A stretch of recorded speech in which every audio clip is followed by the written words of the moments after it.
की होंगी अगर जो मेरे दामन पे दाग लगा रहा है, कुत्ता कमीना। ये कोई बात होती है क्या? किसी के ऊपर दामन पे दाग लगा दोगे? अगर मैंने रखा अपने भौजाई को तो सब साला देवर अपने भौजाई को रखा होगा, इतना सोच लेना। मैं बोल रहा हूँ मेरी माँ है तो मतलब तुम लोग समझ में नहीं आता है। मैं माँ के तमाम मानता हूँ, छोटे से लेके बड़े तक मुझे पाली है, कुछ कहने तुम लोग शर्म नहीं आता है? अगर यही बात है कि मैंने रखा है सब, चलो ठीक है मैंने रखा है, तो सब भौजाई अपने देवर को रखी है ना। तुमको भी रखा होगा ना तुम्हारा देवर। तुम्हारे पास देवर नहीं होगा? तो ये मैं दिखाऊं कि यहाँ वीडियो में भाई मैं यहाँ आया हूँ तो आप लोगों को सही लगेगा, तभी आप लोग मानोगे। ऐसे नहीं मान सकते हो कि हाँ भाई तकलीफ में है बेचारा ढूंढ रहा है, तो कहाँ कुत्ते की तरह ढूंढूं मैं? एक बात बताइए, छीन ली क्या हुआ क्या नहीं हुआ? एक बार सूरज के बर्थडे में नहीं ले गया तो उसके लिए इतना आतंक कोई करता है क्या? हाँ आप लोग बताइए, ये कोई बात होती है? ऐसे होता है क्या कहीं? किसी घर में भी ऐसा ही होता है क्या? मैंने इसीलिए शादी किया था। एक बात बताओ, वो 5 साल से खुश नहीं है मेरे साथ, तो क्या मैं खुश हूं? मैं खुश हूं? औरत को खुश रहना चाहिए ना। उसको नहीं मालूम है कि आदमी कमा नहीं रहा है तो कहां से देगा? आखिर तू तो 2 पैसा कमाती है ना। मैं क्यों नहीं जाता हूँ बाहर कमाने? कह रहे हो हमने भगाया है, सब लोगों ने देखा हमको भगाते हुए, हम चुपचाप सो रहे थे, समझ गए? सोने के बाद वो चुपचाप गई हैं। हमारे ऊपर इंजाम मत लगाइए सब लोग। जो देखो तो वही रामू, जो देखो तो वही रामू। रामू ने क्या किया था? रामू ने चुपचाप सही से रहने के लिए बोल दिया, चुपचाप मतलब शांति से रहने के लिए बोल दिया, सहने के लिए बोल दिया, यही लिए दिक्कत हो गई है ना। तो दोस्तों नमस्ते, प्रणाम, सत श्री अकाल, आदाब, अस्सलाम वालेकुम। मैं बहुत परेशान हूँ। आप लोग मत परेशान करिए। मैं इतना परेशान हूँ कि मैं क्या बताऊँ। कोई कुछ वीडियो बना के कह रहा है, कोई कुछ वीडियो बना के कह रहा है, ये कोई बात होती है? मतलब मैंने बोल दिया है कि मतलब थोड़ी बेटे की मतलब लोग सुन ही लिए कि रामू क्या कह रहे हैं कि अगर मैं अपने भौजाई को रखा हूँ तो सारे देवर अपने भौजाई को रखे होंगे। सारे देवर भौजाई को रखे हैं कि नहीं ये तो नहीं मुझे पता, लेकिन इतना भी देवर को भाभी को माँ मत समझिए कि मतलब बीवी को तकलीफ देके और भाभी को खुश रखिए, माँ को खुश रखिए, साथ साथ में सबको खुश रखिए। एक मर्द का फर्ज, अगर मर्द बनते हो तो यही होता है कि माँ को भी खुश रखिए और भौजाई को भी खुश रखिए। अगर ये दोनों खुश होने के लिए तैयार नहीं है कि खाली आपके बीवी को दुख में देखने के लिए तैयार है, तो ऐसे रिश्ते को भी ठोकर मार दीजिए। क्योंकि एक माँ अगर आपको जन्म देती है ना, एक माँ इस दुनिया में ले आती है, तो एक बीवी पूरी दुनिया छोड़ के आपके लिए आती है, एक पति के लिए आती है। ना उसका जाना ना सुना ना समझा परिवार रहता है, उस परिवार में मिलती है, खिलती है, दिन रात नौकरानी की तरह सबके लिए खाना बनाती है, सब कुछ करती है।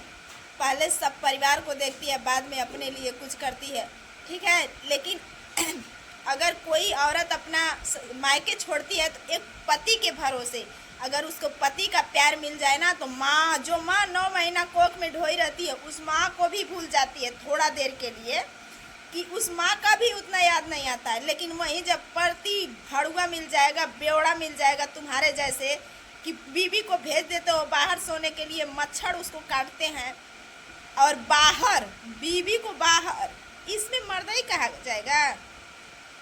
और तुम खुद पलट जाते हो तख्ता पे कि मेरी भाभी मुझे बहुत, आपकी भाभी आपको मान नहीं रही है, आपकी भाभी आपका सेवा नहीं कर रही, आपकी भाभी घर तोड़वाने की कोशिश कर रही है कि बीवी से आपका पटे ना। तो ऐसे कोई भी आपको गुनाहगार बोलेगा, कोई भी आपको बोलेगा, धब्बा लगाएगा। बोल रहे हैं देवर भौजाई के रिश्ते पे तुम लोग मुझे अकलंकित बना रहे हो कि मैं मेरे भाभी से नाजायज संबंध। कोई भी बोलेगा कि जो भाभी के कहने पे अगर तुम्हें मर्द तब कहा जाता जब उसको छोड़ के तुमको रूम में सुलाइए, तुम जाते तो बोलते नहीं जहाँ मेरी बीवी रहेगी वहीं मैं रहूँगा। बात करते हो बड़ी बड़ी, अब जा रहे हो ढूंढने अन्नू को। अन्नू जब तक पास में रहती है कदर नहीं समझ में आता है, जब तक कोई मतलब बीवी पास में है उसका कदर अहमियत नहीं समझ में आता है। जब दूर हो जाती है तब सैड सॉन्ग बनता है, दोस्तों यहाँ भटक रहा हूँ वहाँ भटक, क्यों नहीं पब्लिक कमेंट करेगी?